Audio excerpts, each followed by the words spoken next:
Hallo, schön, dass ihr wieder eingeschaltet habt. Ich bin die Smilla. Und ich bin der Thomas. Und wir haben ganz viele Fragen von euch bekommen und uns gedacht, wir machen direkt ein Q&A-Video, haben uns auch ein paar Notizen zurechtgelegt.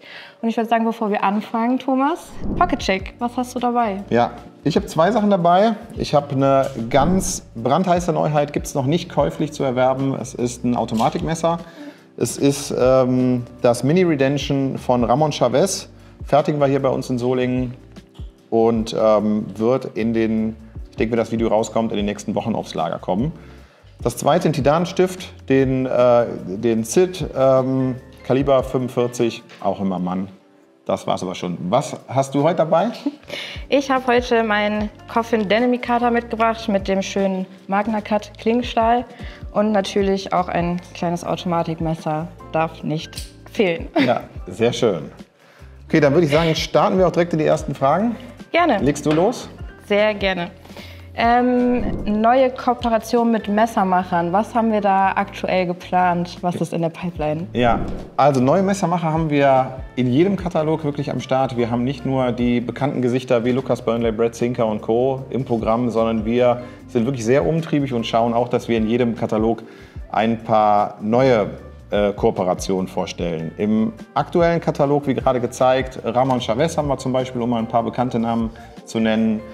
Ist ja ein sehr gefragtes Gesicht der Szene, aber auch Les George oder Steve Kelly. Und was uns ganz besonders freut, wir haben auch nochmal einen deutschen Messermacher am Start und mit Andreas Schweikart, der das Magnum Collection für 2024 beigesteuert hat.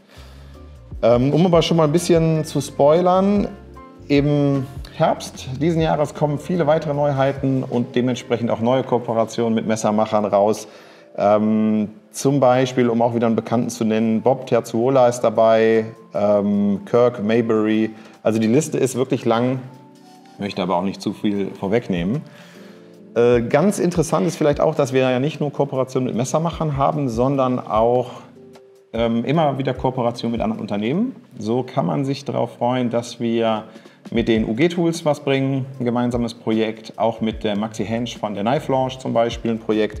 Und auch mit den Naturensöhnen haben wir ja für die 3. Staffel von Seven vs. Wild ein Messer gemeinsam oder sogar 2 Messer gemacht. Und die Kooperation hat uns beiden so viel Spaß gemacht. Da wird es auf jeden Fall auch noch einiges geben. So viel mal vielleicht vorab. Wir sprachen ja gerade über Kooperationen und Felix von Instagram fragt unter anderem, wie es zu der Kooperation mit Naturensöhne gekommen ist. Ja, boah, das liegt echt schon ein Weilchen zurück. Wir haben damals ein Messer gemacht für Fritz Meinecke, war auch ein Messer bei unserem Magnum-Programm. Und Fritz wurde zu der Zeit von der gleichen Agentur betreut wie auch die Naturensöhne. Und nachdem wir das Projekt auf den Weg gebracht haben, kam der Kontakt zu Naturensöhnen zustande. Wir haben auch eigentlich ein Messer fertig konzipiert. Wir haben es aber nicht nachher gemeinsam fertig bekommen. Wir sind preislich nicht zusammengekommen und der Kontakt war aber da. Und den habe ich eigentlich nochmal reaktiviert vor Seven vs. Wild. Eigentlich auch zufällig, weil ich einen Werbeplatz für einen Workshop Schleifgerät bei denen, ich sag mal, gebucht habe.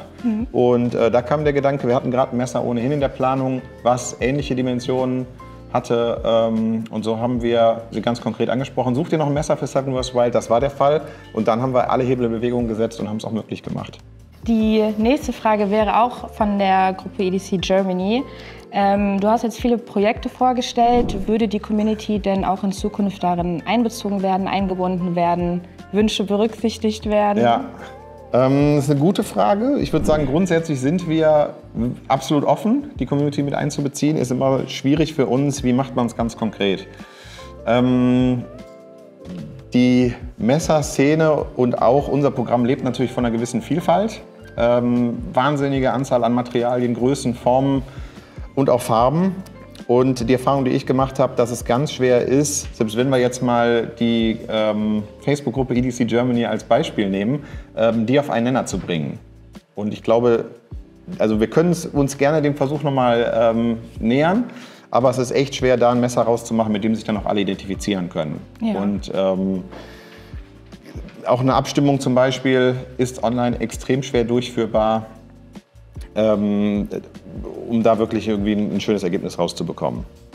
Okay, wenn wir jetzt gerade schon mal bei Kooperationen sind, Kooperation mit Midgards Messer. Wie sind wir dazu gekommen? Wie konnten wir das eingehen? Wieso sind wir das eingegangen? Ich weiß, Midgards Messer ist eine Marke oder ist ein Designer, der in der Szene durchaus polarisiert.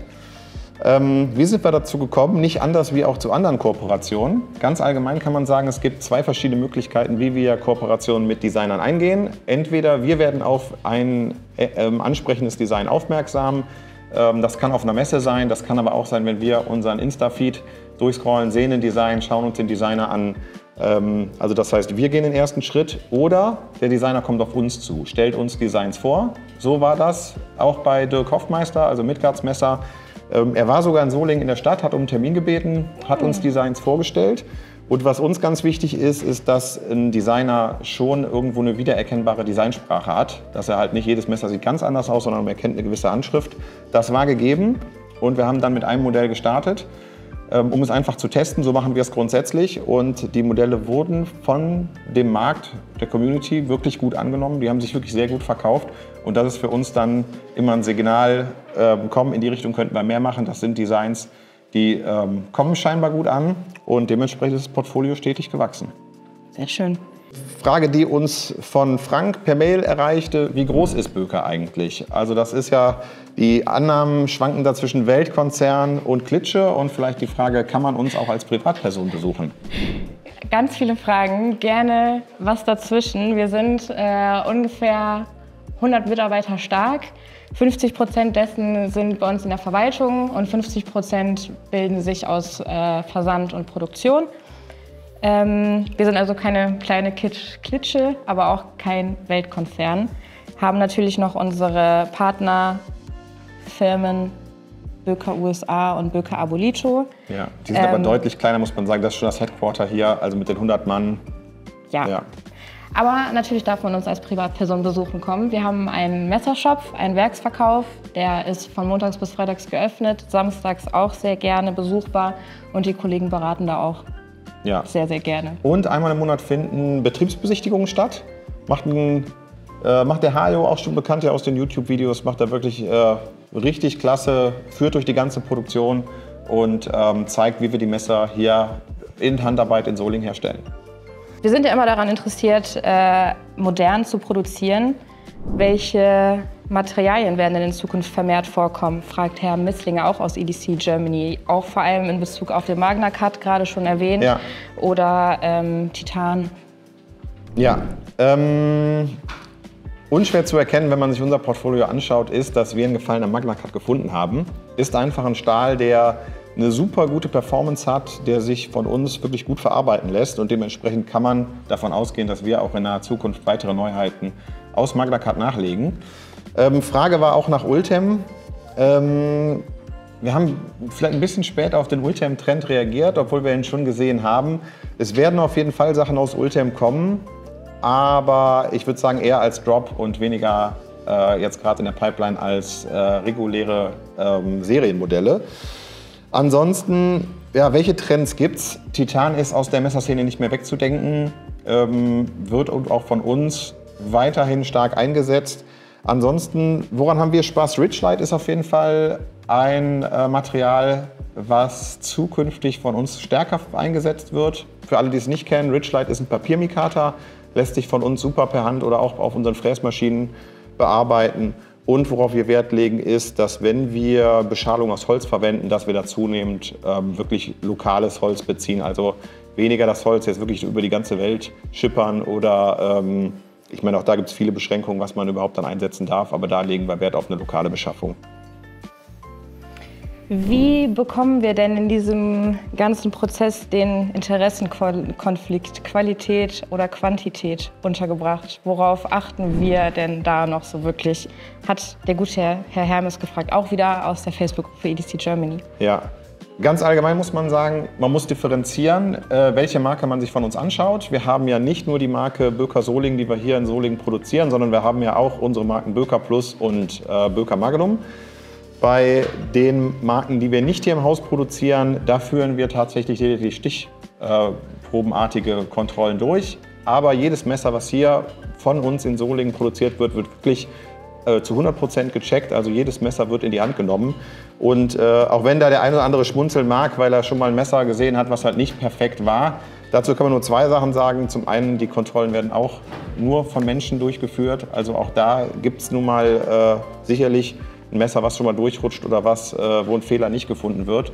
Und das Zweite, und das ist ja eher was dich dann im Tagesgeschäft betrifft, wir sind wirklich bekannt dafür, dass wir einen super kulanten Service haben mit einer hohen Kundenorientierung. Das heißt, wenn doch mal ein Produkt rausgeht, was nicht in Ordnung war, dann könnt ihr euch sicher sein, dass wir das auch kulant und anstandslos reklamieren. Ja.